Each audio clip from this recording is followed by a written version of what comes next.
Oh man, just what an incredible story. An artist, a Lebanese artist that I really respect and admire, once said that she believed sharing our stories could save our lives, and I think that last reader was a perfect example of that. It's important to face tragedy and challenge it and be witness to it and speak of and against it. So please continue to tell your story. I'm gonna read these in a slightly different order. A friend of mine's mother passed away a few months ago, and they had a really lovely memorial for her over the weekend. And she'd be very angry that anyone was mourning the loss of her life, but instead celebrating it. So I'm only human. I tried to deal with that as best as I could. So this is a poem for just one of the loveliest people I had the pleasure of knowing, named Lori Powell.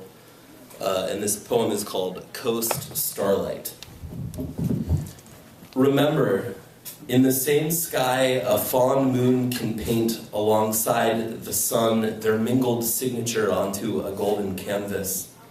Remember how grass-sided hills sprawl forever as if they'd been poured from a mug, spilled across a drafting table, something large, something ruffled.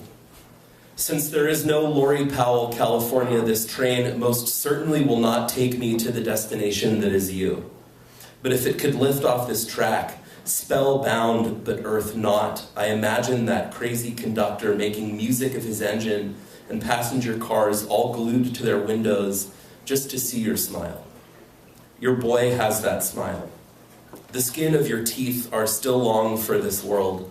I'm grateful for that. I'm 3 hours rolled across your beloved state, forgetting what home is and who is finally home anyway, but a body settling on the side of a mountain. And if that is just smoke caught on the whim of a passing gust, so be it. You built strong with your hands. Remember how leather and your bones met ceramic, met wood. Remember what you molded into a boy and gave to me the world, to you the world, to him, that thing which escapes you now.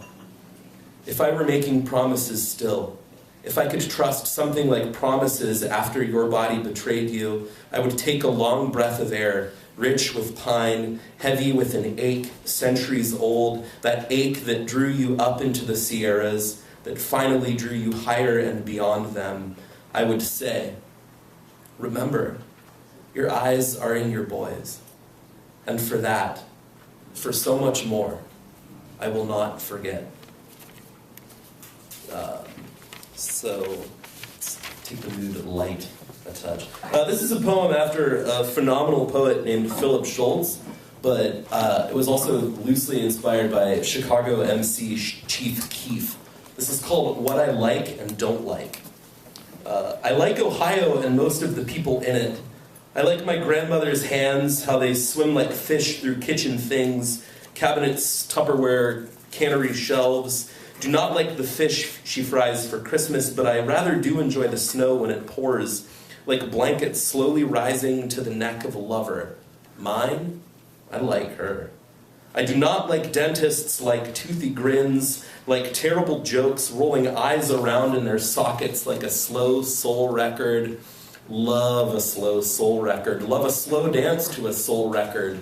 Likes rockin' out, Cincinnati style, chili. Does not like the Spice Girls. Girls? Likes those. Floral print dresses wrapped around slender legs. Love those.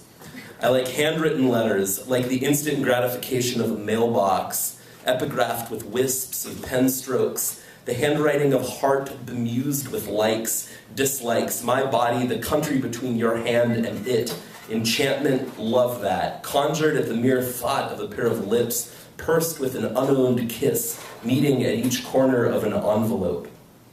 I don't like imitation, but cannot help myself. Likes reading a good poet like a lover. Loves reading my lover like a good poem. With eyes, with breath, with the whole body. So it's National Poetry Month, and some poets are like attempting to write 30 poems in the 30 days of April, and I would like not recommend it, but I've not been short of inspiration. My brother's birthday was a few weeks ago, so I wrote a poem for him called Brother Sport. I run through the threshing foliage, bent to a spring breeze, rain promising its wet doom above. For now the sun lingers. A lilting sings from the branches, all sentiment and pollen, as summer rears its sweaty maw to clench at my pale skin. Two sibling squirrels leap branch to branch, daring their bodies to mimic the wild play of the Poland woods. Steve of the quarter-century scrutiny, Steve of the mountain switchback, Steve of the rocky resolve growing out of the sun-blasted sand and skin burn and dark complexion, Steve of the open door, Steve of the woods, Steve of the running legs and bum foot, Steve of the ridiculous winter, Steve of the district, Steve of the furnace, Steve of the thick blanket and soft dog, Steve of the sharp chin and strong eyes, Steve of the crags. I want to play a brother sport with you. One day we will be all our names are on this lonely world. Become the skin of the teeth of the mouth you've spoken from. Steve of the woods, Steve of the sun-blasted skin, Steve of the fully grown body, Steve of the blood we share, Steve of the close brother behind.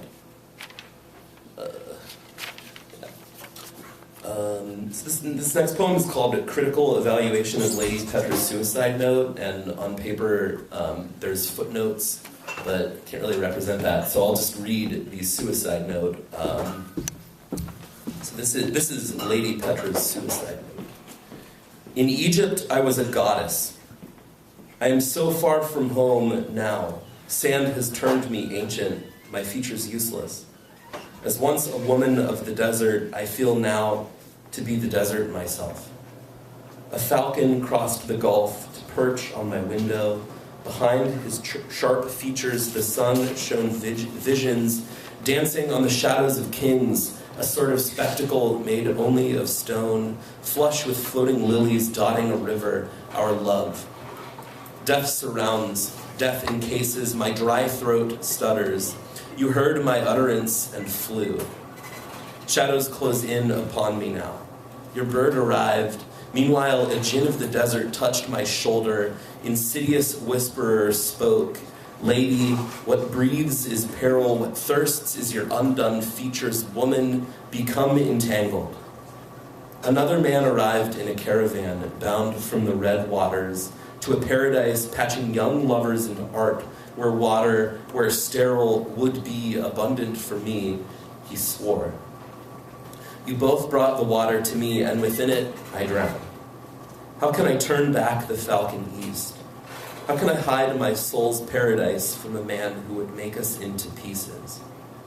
I cannot. The djinn whispers, you are a dove. Fly to Aaron's tomb. Look upon all of Jordan as your own kingdom.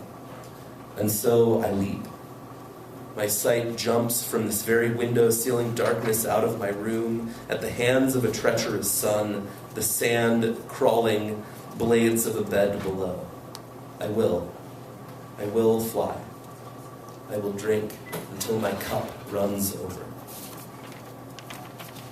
So I just have one more poem, and this is a letter from a young MC to Jay Dilla. Are there any Detroit fans? Anyone, the Metro, Detroit Metro? It's a tough sell out here, I guess. You love Detroit! Yeah, go Tigers, except when they're in Oakland. This is a letter from a young MC to Jay Dilla.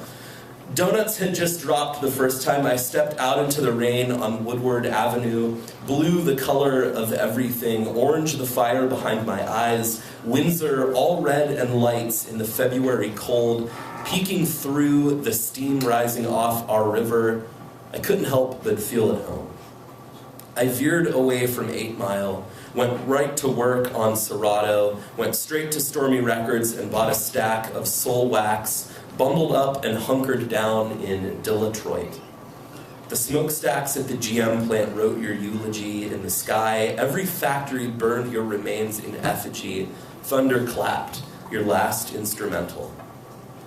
As you passed, did the palm trees remind you of Tigers Stadium? Did the rumbling beat of Romulus streets sound like an EKG in Dearborn Heights, way west side? Did you close your eyes to see your exotic neighbors crowded in a huddle praying for you to rise. And finally, the room must have stopped spinning.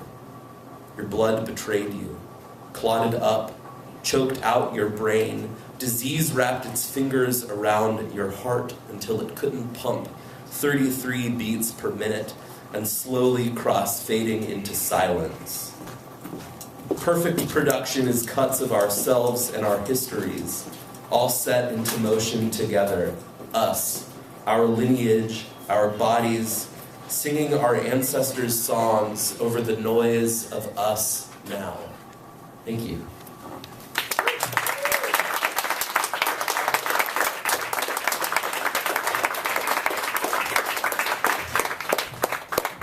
All right, Tony.